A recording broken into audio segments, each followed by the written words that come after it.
Okay, tell them.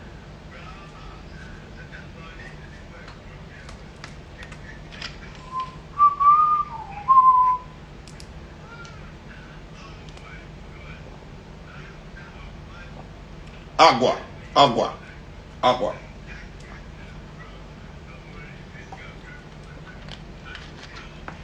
Coca-Cola, agua, agua. Yo, welcome people. So let me put the title.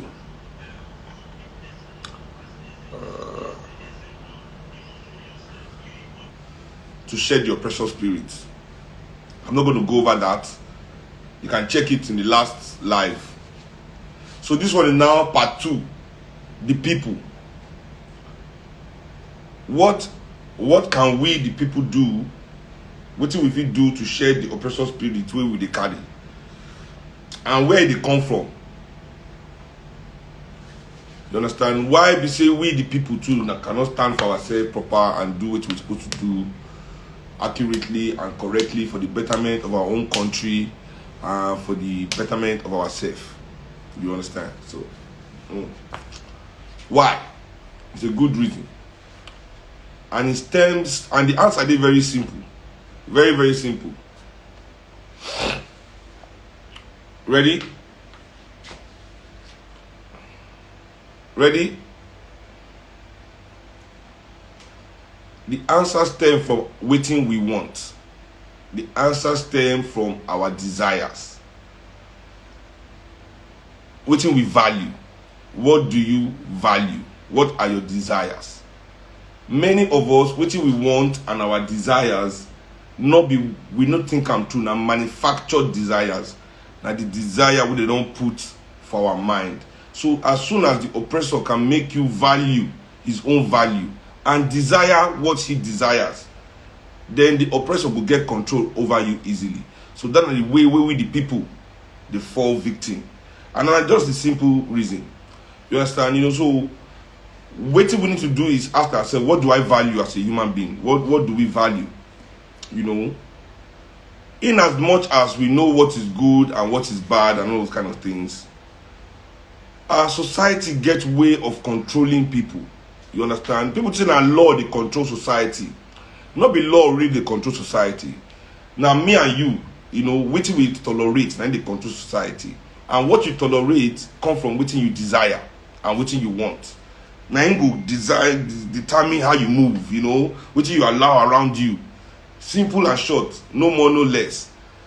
You know what I'm saying? So those things where we value and where we know for society say bad, you go notice say most of them we tolerate it, and that's the reason why it persists for society. That's the reason why they continue for society.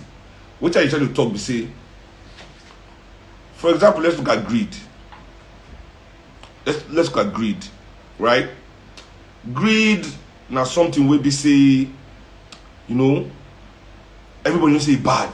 Why are you greedy? Everybody, you're not good to be greedy.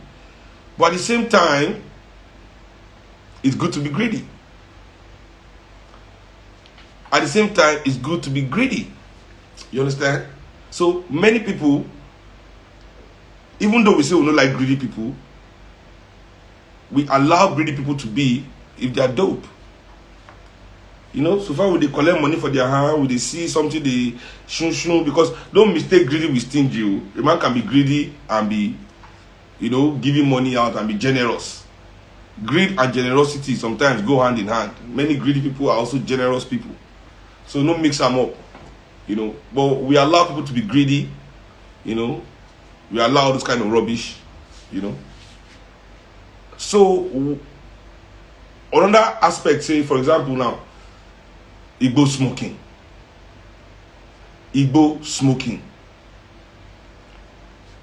Everybody likes Igbo smoking.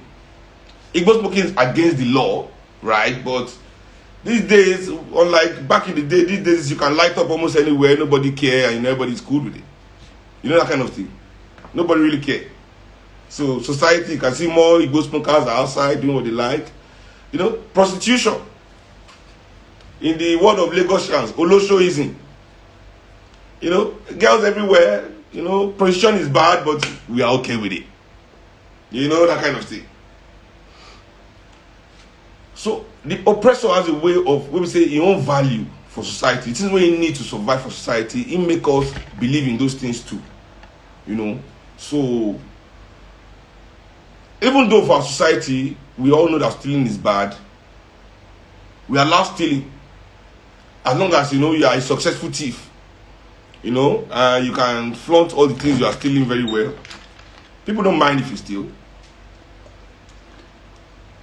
I'm not only for Nigeria. Please, I'm not trying to say it's only Nigerians. This is a global thing, you know.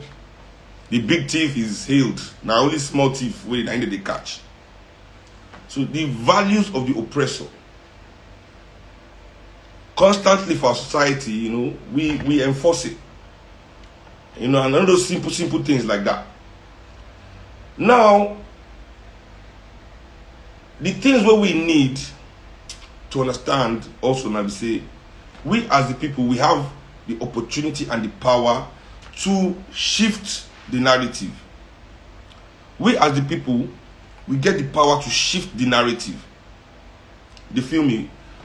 Not be say we dey shift the narrative, say we dey try to become what we no understand, or we dey go search for something. No, I'm telling you, say within yourself, within your capacity as a human being, just by the things you desire, you want, which you decide to value, we can change the narrative of our society.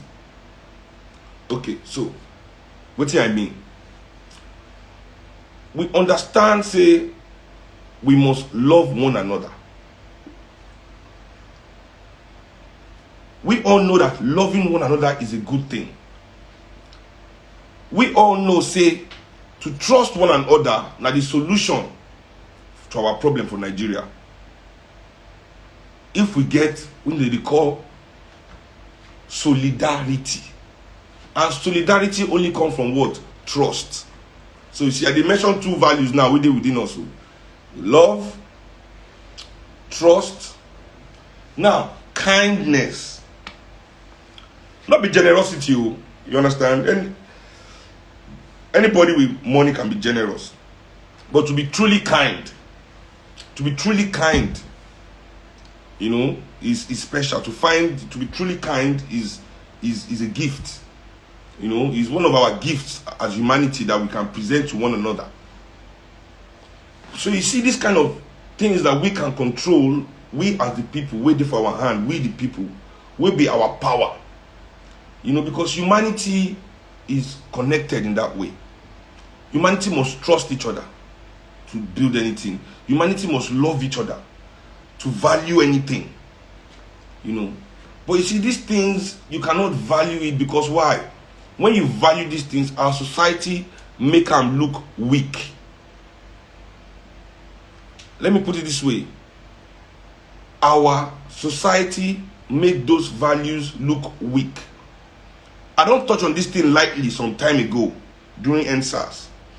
But I will expatiate on it today because now the main topic of today. You know. To love somebody today as a black person, not even only in Nigeria, all over the world, to openly proclaim that you love another black person is one of the most shameful acts, if not the most shameful, especially among men. Among men, it is almost impossible for black men to express love to a black woman or any black person that they love. Some black people cannot even express that they love their children. Love is now weakness. Love is a sign of weakness. You understand? If you trust people, it's a sign of weakness. Now, I'm going to make the point so you understand this from this perspective. If you are kind to people, it's a sign of weakness. But if you are willing to con people, you are sharp, you are smart.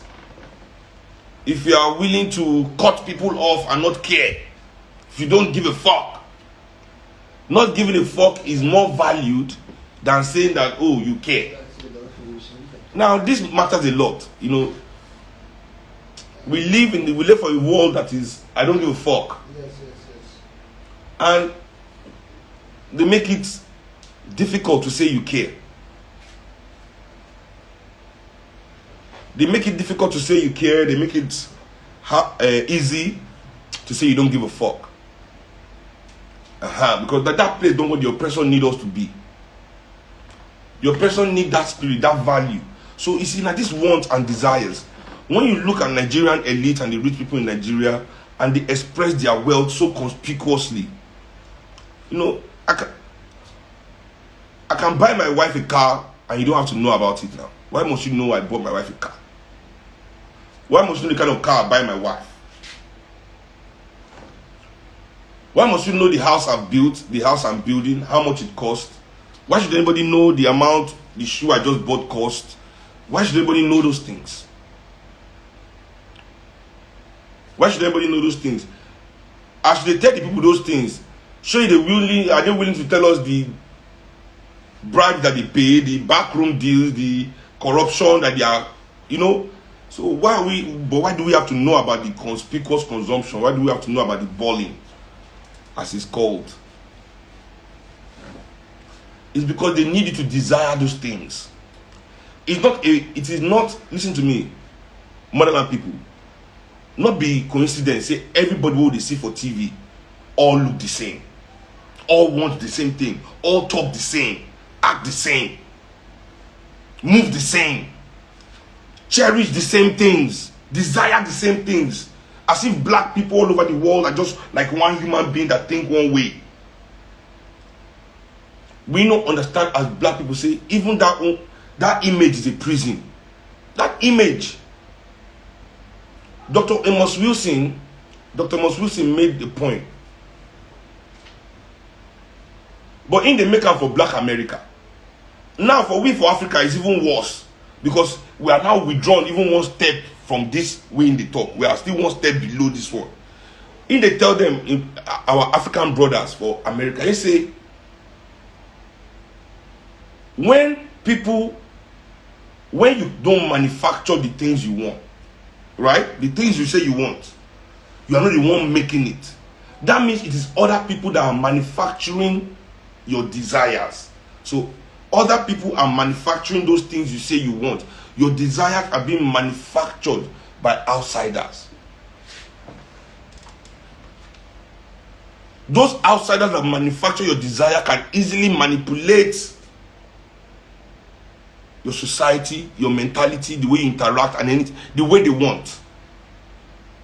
Now, at least African Americans are in America, where they might be making it near. But we in Africa, it is so bad that the analysis has to be one step, withdrawn. We must not say,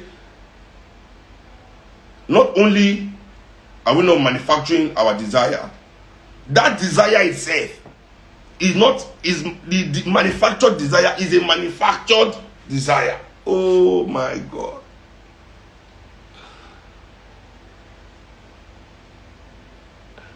That's where we are in Africa, if I'm going to make the analysis. So, we as a people must understand the power of our wants. Dr. Amos Wilson made a point through the desire for crack, for example. So we must not say our desire, we as the people, this is what you need to share your precious spirit that I'm telling you, is that they control you by your desires. So you must check your desire. Case closed. Whether you want, we the people must check our desires.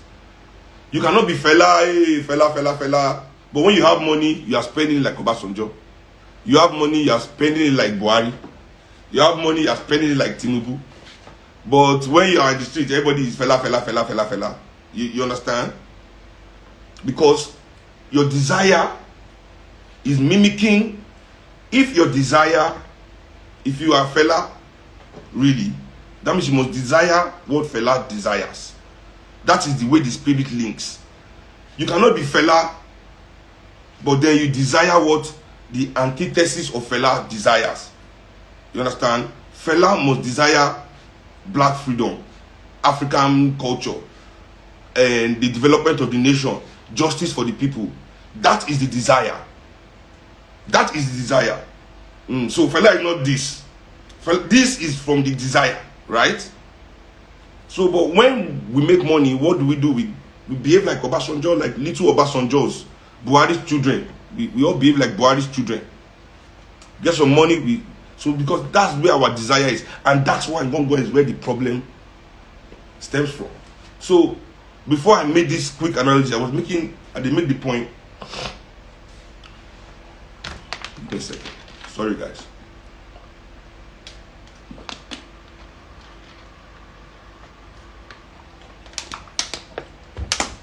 So, when your oppressor can determine what you desire, see, crack. Look at crack cocaine. Dr. Mosu use them as a good example of why you know if you take your desire as individual. It is my individual. You know, this individualism is put in such a high standard among Africans. You know, Africans do anything to protect individual freedom, forgetting the collective freedom that can even allow you to sustain that individual freedom is the collective freedom. You know, so our individual, don't disrespect me, but you stand aside while your nation is disrespected because Nigeria is not your name. You understand what I'm saying? So they encourage us in this unnecessary freedom. Anyway, we've discussed that before. We've discussed freedom. I'm sure we've done that. I've told you freedom is the right to do the things that are hard. We did that topic with the Buhari's children. Remember then?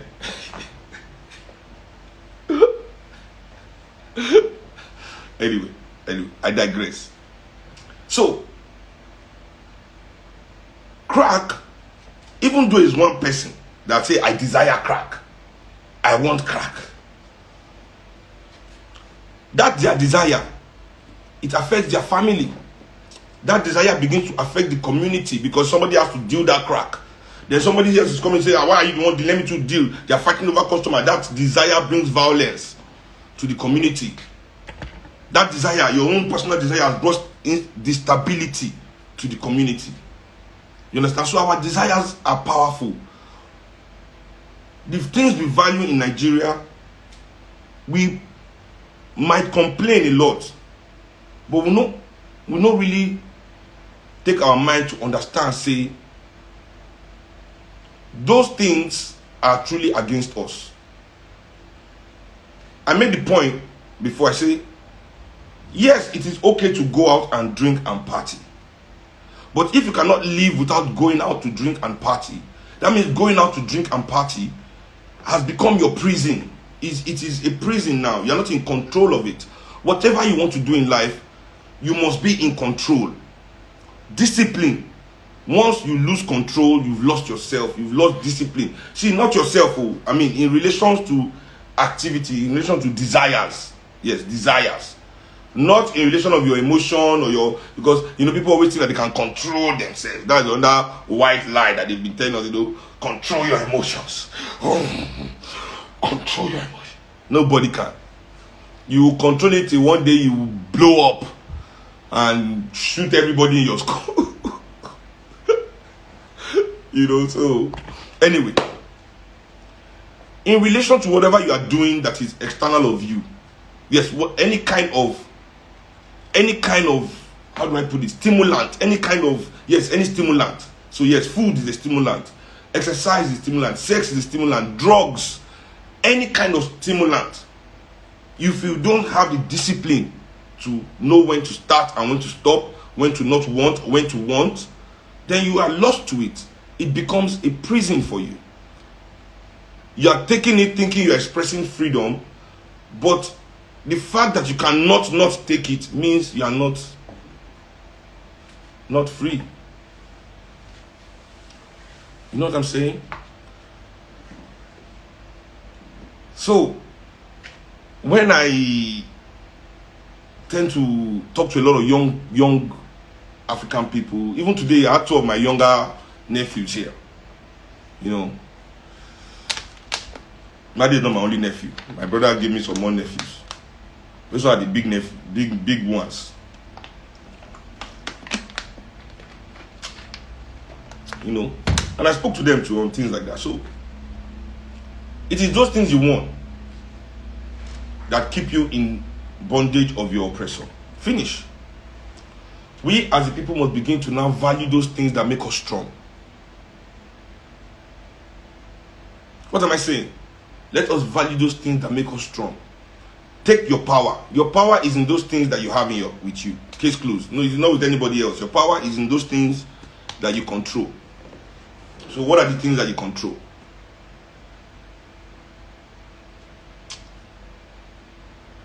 The words that come out of your mouth, they come from the thoughts in your mind. Now, where does the thought in your mind come from? Where does this thinking start? Your thinking starts from your want and your desires.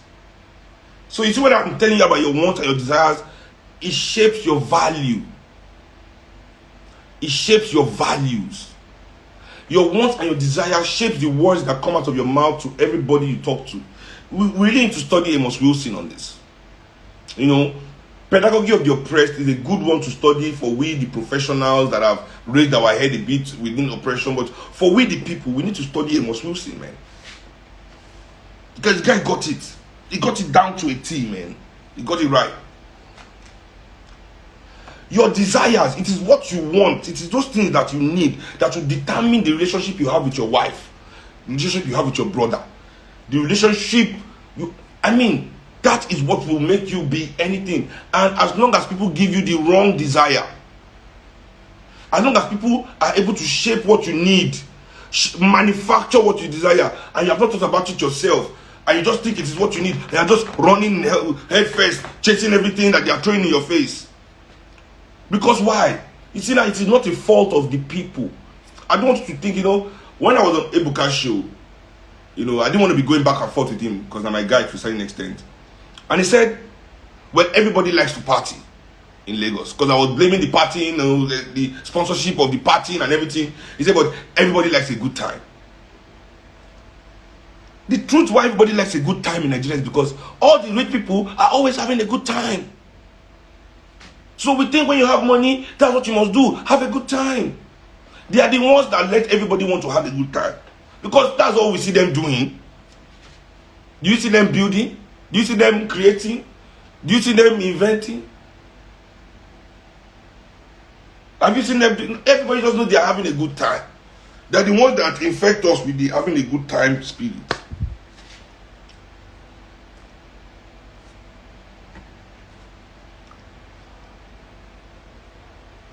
Somebody has a very important question. You say, are the people totally blameless? Of course not. I will put 15% of the problem basically at the people's foot, at the people's doorstep. And that 15% is simple. That they refuse to wake up.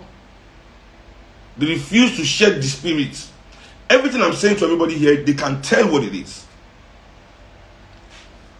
They can tell what it is. You understand what I'm saying? They can tell what it is, but they just think, oh, it might be my turn. Or, my desire. They are a slave to this desire so much that they cannot break free of it. That breaking free of these desires will be as if they split themselves and destroy it might lead to suicide. So maybe, I believe the people have a blame, definitely. But 85% of it, and this is why 85% is the oppressor's fault, is the fault of the elites. It is simple. The dignity and the humanity of African people, through the media controlled by the elites of this world, and in our own case, the African elites, have tied our value and our dignity and our humanity directly to the amount of material possessions that you can have. I repeat, the dignity in our existence and our humanity, through the media that is controlled by the elites all over the world, and in Africa precisely by the African elites, has tied it, our dignity, our humanity, and whatever value that we have as a human being, have tied it directly to our material possessions. When you see young people, black people, when you see your governor, your person is already governor of his state. People in the state have already given you power. You are our governor. You see him, you still have to go with 20 convoy on the road with the biggest jeep and gun everywhere. It is because we must carry our status everywhere. Because that is all a black man is valued for. Who values the good African man? Which girl wants to look at your face because you are kind and you are respectful of your elders? Where is that taking you to in Africa? Tell me where being honest. Just tell me where being honest takes you to in Africa. We live in a society where honesty is ridiculed. Honesty is ridiculed. If you are honest, you are ridiculed. I too know. Over Sabi, I better carry your wallet, they go. Now you first reach here, different phrases. Different phrases. A small boy has money, he has to buy, before he think about his community, his mother, before he even think about his mother and his father, he has to first buy chain, big chain on his neck. First send some money to some Oyibo that he doesn't know before. First. You must buy all the expensive clothes. Whatever they release, you must buy. That is it. Your life right now is your desires and wants are shaped by your elite in such a way we say, whatever Europeans release right now, whatever it is. So I'm not saying to want what they make is bad, but to want everything they make all the time is a sickness. It is a sickness. We cannot want every garbage that comes out of Europe and America all the time. We can't want it. If that everything, latest this, latest that, this new one, this watch, this way, everybody this. And what are the means to get these desires?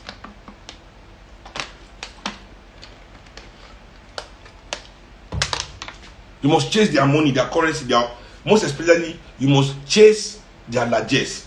And their largesse only comes from their smiling face, from their good heart. So you have to be their friend. I know what I said about honesty. Can you tell your friend the truth and still be his friend in Nigeria? No. To all of you, yes sir, yes sir. To fulfill your desires, your needs. If your need was national development, if your need was good school, I used this during my encounter with Buhari's children. Education, for example. If the desires of our students was to acquire knowledge and the university was there to support that, we won't have any problem in our university. If our students' desire was to finish their tests and their exams and their assignment to contribute to a nation, but you know the students cannot want to do that, because to want to do that means that you can see that the nation is pushing the programs that you are going to school to come and key into. You can't be going to school and stressing your brain and be doing an assignment when all you are going to key into is unemployment. You can see outside everywhere is unemployment, and they say you should be doing tests and exam in one university to go and join unemployment.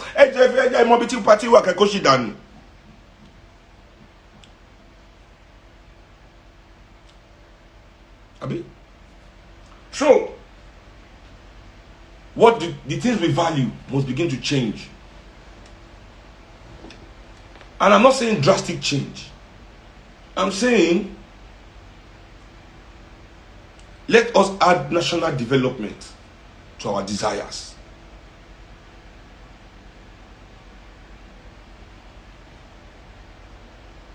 Let us add national development to our desires. Let us add camaraderie, solidarity to our desires.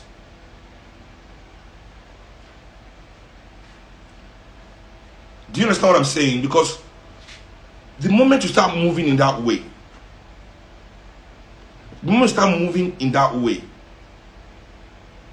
we as a people will begin to find different words for each other.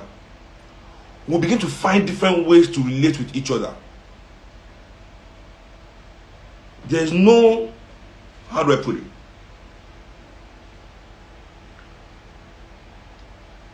There's no nation in the world that was built by young people. You understand? That's why I always say, don't put pressure on the youth, because the youth are nothing but a reflection of the society. Our youth are not inspired by our society. No. Our youth are inspired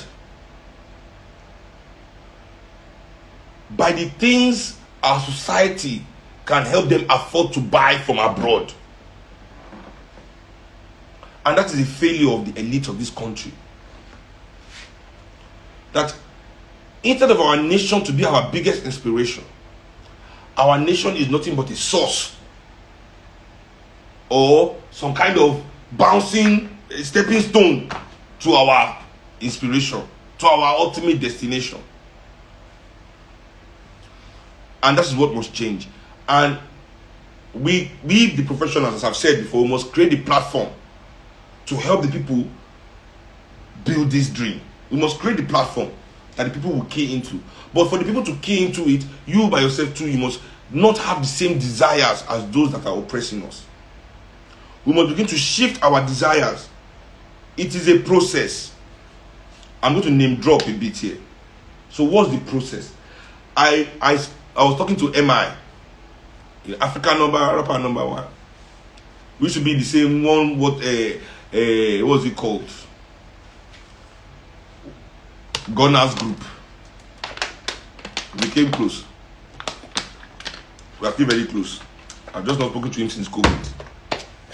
Because we never see ball play. But anyway, that's another story.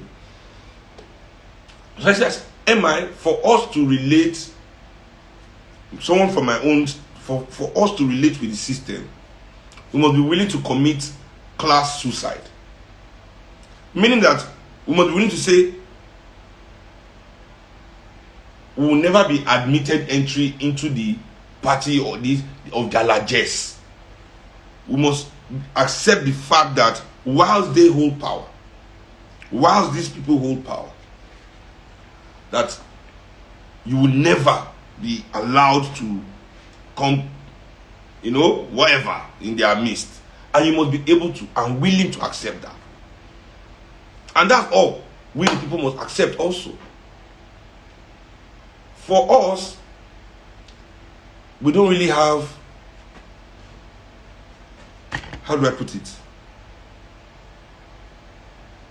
The part one, the professionals, we have the jobs, we have those influence, those little things that we can do. But we the people that don't have the resources, we don't have the jobs, we can't strike, we can't do this, we can't, we have no influence over this system. What can we do? What can we really do to shake this oppressor spirit? Precisely. We must take again what we own and value it. Those things that you own, your ability to be honest to your brother, your ability to be honest to your sister, your ability to be respectful to your brothers and sisters around you, your ability to speak with kindness, your ability to find common ground always with your community, with your people, with those close to you, willing to give the people the same benefit of the doubt that you give the oppressor. Because no matter how many bad things the oppressors in Nigeria do, you don't go and punch and fight them. I'm not seeing you slapping them. So instead of just slapping your friend because he matched your trainers or something, let's talk, man. Let's dialogue. Let's find common ground. Let's fuck this shit. Let's not discuss this in a violent way. Because you see, that is another issue we have. That is another issue that we have. Is that African people have been raised not to respect Africans, not to respect Africa. So if you can't respect Africa, how can you respect African people? So we act with so much disrespect to one another. We act to one another the way the oppressors act towards us. And yet everybody say they want this country to be different. You know, if anybody do anything, everybody want to do some power show, everybody want to show who the big man is. So we must flip all of that.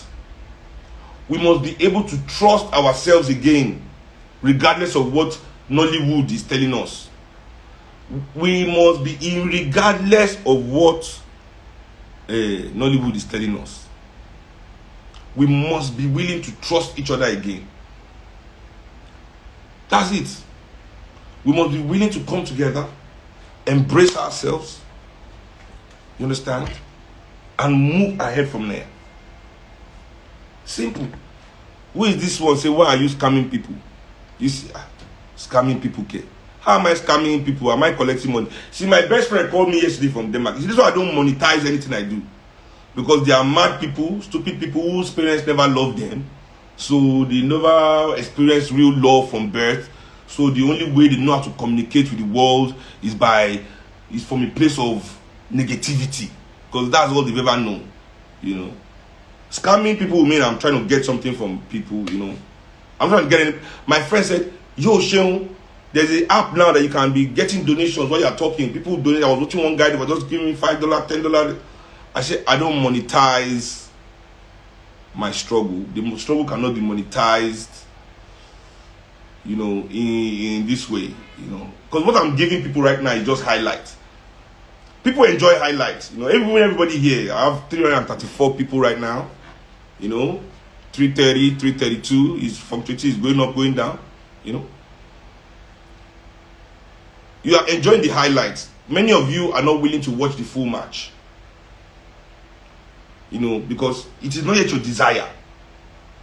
So to read the books, to do the work, to go to the meetings, to organize, you see, that is the full match. You see me, I don't like basketball, but I can watch basketball highlights all day. All their fancy dunks. Are you saying 360? Busha. When person go one jam, then you go knock the ball come out. They go dribble one, the person go four. I can watch all that, but tell me to come and sit down and watch one whole basketball game. I'll tell you, nigga, miss me. I can't do it. Ain't my desire. So we can sit down here and chat and discuss highlights of our struggle, of our pain. Oh, Seun said the truth. Oh, mind blown. This is deep.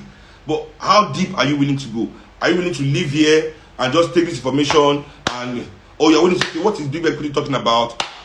Let me investigate. Okay, how can I use this now to make myself better in the image that I'm saying I want to see myself? You understand what I'm saying? So that for me is not really be the cocos, and that is what matters. That is our solution. Our solution is that we as motherland people must refuse to only be interested in the highlights of our existence. We as the people must now be willing to not only be interested in the highlights, newspaper headlines, Big Brother Naija, all these highlights, and be willing to go into the nitty-gritty of our existence. Why? When? Who? What? How? Those are the questions. So let's work on that as a people, and then we can come back on the other side, and we can come back on the other side. You understand? And now meet ourselves again, new people, new, because we need new African people. We need new African people. These same African people cannot do the work that Africa needs. We need new African people. We need new African people with new African desires, new African wants at the center of their being.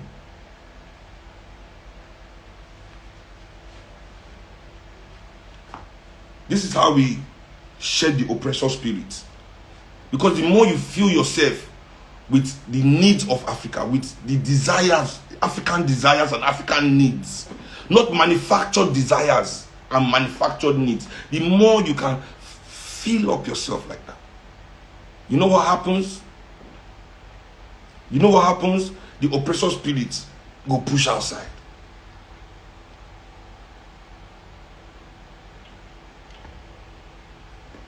It will push outside. So that's what we must do. And that's where we must be at. We must be willing as motherland people to understand that our freedom, once more, last but not least, is your freedom and how you express it is also affected by your desire. When you hear people not talking when they're supposed to talk, see, you have the freedom of speech now. Nobody say you no talk, but people are afraid to talk because they are protecting certain interests. Those certain interests is the source of the resources they need to acquire their desire.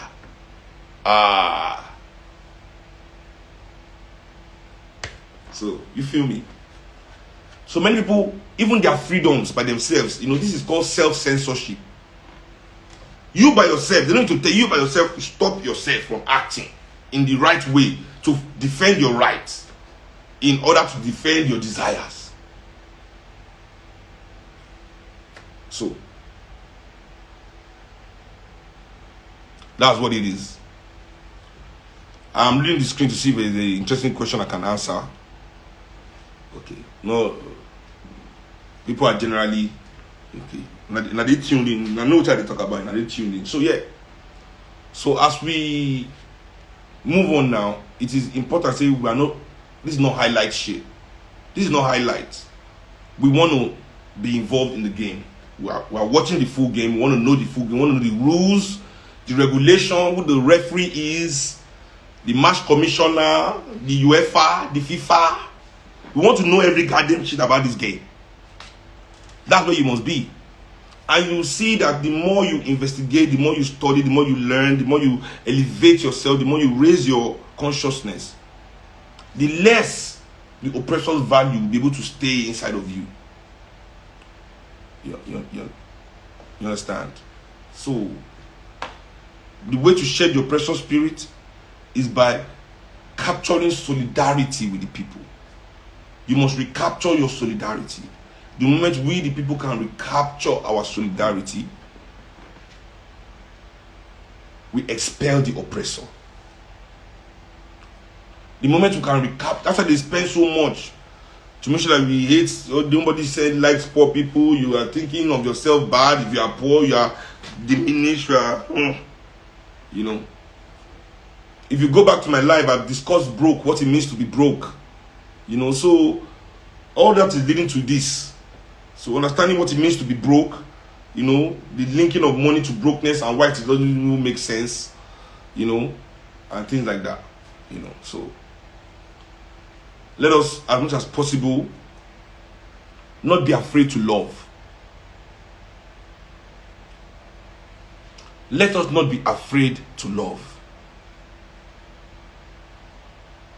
Yes. Don't be afraid to love.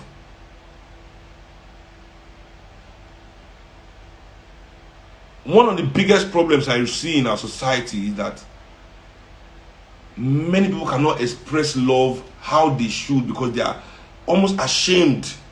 Not even afraid. If they were afraid of love, I can understand because love is heavy.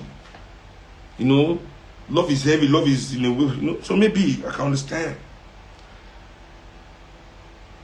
But when we are ashamed of love, this is a different thing. When you are ashamed of love is truly a dehumanization of yourself and others. It is a dehumanization of yourself and others to be ashamed of expressing love.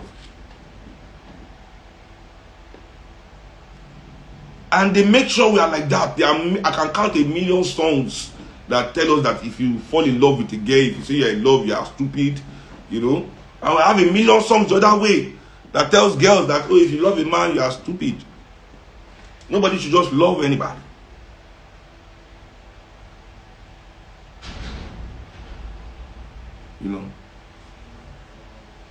So, we must recapture that. We must recapture it and say, I will express the love I feel, when I feel it, how I feel it. Damn the consequence. We must be willing to show African people that we love them. We must be willing to show our Africans, our fellow Africans, that we love them. This is not a fair thing. No? We can no longer be ashamed.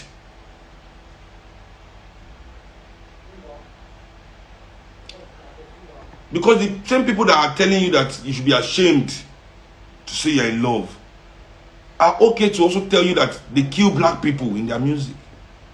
They shoot black people, they kill them, they do this. They slap black bitches. So we understand the importance for them to love African people. But are you the same? And then you should also ask, in this world today, let's say I have a dog in my house, my dog, my own dog, you know, Che. And I kill Che. And not only do I kill Che, I decide and I kill Che because Che ate my food.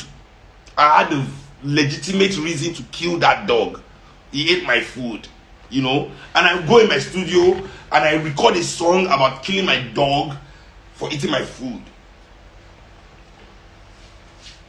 Name one radio station in the world that will play that song. One TV station that will play the video. Name one.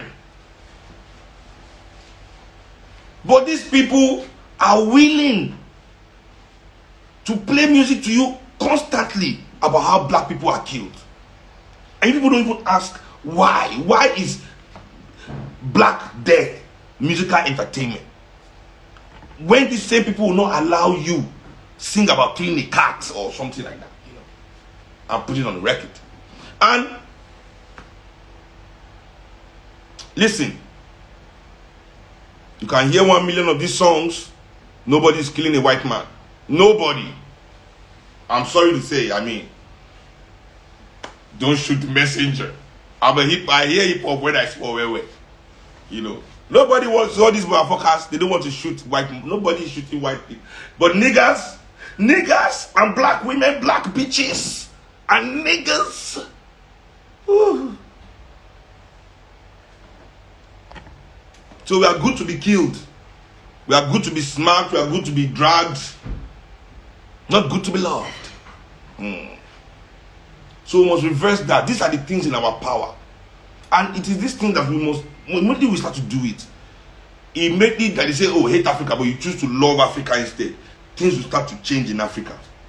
That's the beginning of we the people, because then the people will begin to find those platforms that can amplify that your desire. When your desire is that you want your nation to be developed, you will be finding ways to amplify, to make sure it happens. The way your need is gushy.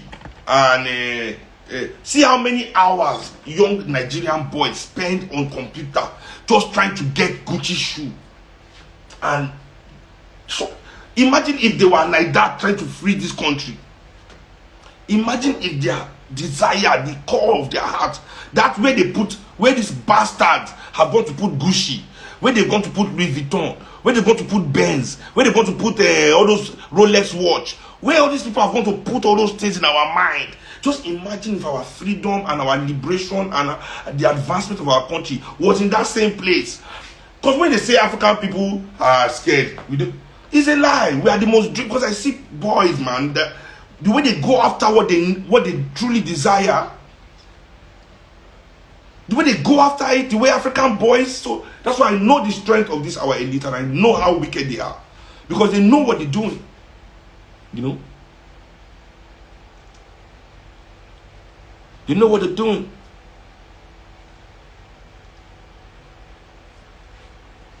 So that's where they channel.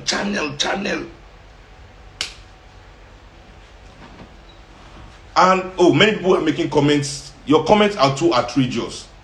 They're so outrageous. I know you're trying to get me to call you or say your name or respond. But because it's so outrageous and so it is so easily decipherable, so I know what you want and I won't give you. So you need to find a more subtle, intelligent way. You know, because when you just come out to, I don't know, you want me to recognize you? Nah. Nah. Mm-mm. You won't be spoken of. You will be lost in the comments. Lost in the comments. Unacknowledged. Unacknowledgedly lost in the comments. You guys, please don't let me start this night. I don't want to get crazy. So, anyway. So, let me go on. We are in this space now. Right? We are not expensive. Once we enter this space, everything is in you. Case closed, my people. So I don't talk to the professional. I say this is we the people. We the people that is not giving jobs. We the people that don't have good schools, that don't have good hospital. We don't get good road. We don't get chance to enter plane. We don't get money for their train. You know when we say this our data gone. Now our last 50 MB we take the watch sharing, you know those kind of things. We the people must begin to shift those needs and desires. We must shift them. It is hard in the beginning. It is hard in the beginning. Hard. Trust me. It is like stopping crack. It is like stopping crack. I swear. Hard. Because everybody around you will be doing the same rubbish that they've been doing. And you are trying to grow. Growing pains, baby. Growing pains. Pains. You know, the first month, and now in this our day and age where everybody's activities at your fingertips, you can see all your friends on your social media doing, is hard, even harder than it was during our own time. But it's the step we must take. Because freedom is the ability to do the things that are hard. Thank you, Shani, for reminding the people that. And on that note, because that is how we truly achieve freedom.